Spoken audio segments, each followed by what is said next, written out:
We're standing in this really beautiful day. The sky is blue without a cloud in it. Around living trees and plants and a green carpet. What could possibly be wrong with the world?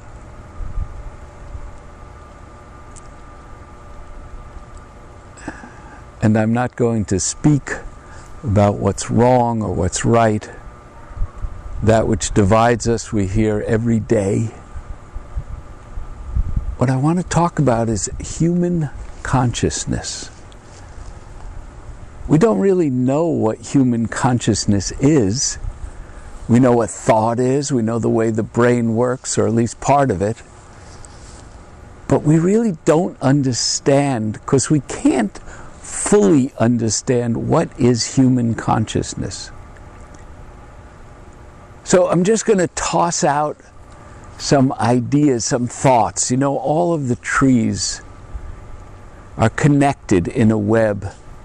Not just some spiritual web, but the roots of that tree are talking to the roots of that tree.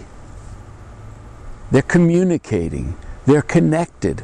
If there's a crisis in one, the others can help out, can join in. How does this happen? Where's the brain in the tree? Where's the thing that says, hey, we got to get a little more of this over there, or I need this? How does all of this work? How does nature really work? We can study the biological sciences forever, but until we understand consciousness and what that really means, what the connected energy of our bodies, hearts, and souls really is, we won't have a real understanding of the individual human being or the collection that is humanity and our relationship of humanity to all of this, to the natural world, to the earth we stand on, the sky above us. And we can speak about the change in climates. We can speak about coming crises. We can speak about fossil fuels and solar energy, and all of that is real. What the outcome will be, well, nobody can say with certainty. But it doesn't look like we're on the best road ever. So what's the shift that needs to occur? I'm not going to say I understand all the scientific needs or arguments or outcomes. But I do know, as a mystic, as someone who studied the unseen physics of the world for their whole life, I do know that we need desperately to shift consciousness now. And to be clear, the mind is not consciousness, the body is not consciousness, the emotions are not consciousness. They're all tools to be used by this pure, undefinable, interconnected cosmic intelligence. And how can we shift that? Well, it doesn't work the same way as physical science. Physical science is a linear movement, at least up until we've come into the era of quantum mechanics and quantum physics. Consciousness is circular. It does affect things simultaneously, not linearly. If I have an effect of consciousness here, right now, it can have an effect 10,000 miles away, right now, right here. How does it work? I don't know. But I know that it works. I know that it works. And I know that it can be shifted, and when it shifts enough, big things can happen. And that's our work. To be able to connect with our consciousness to create transformation. We don't have to know what the transformation is. We don't have to take a position.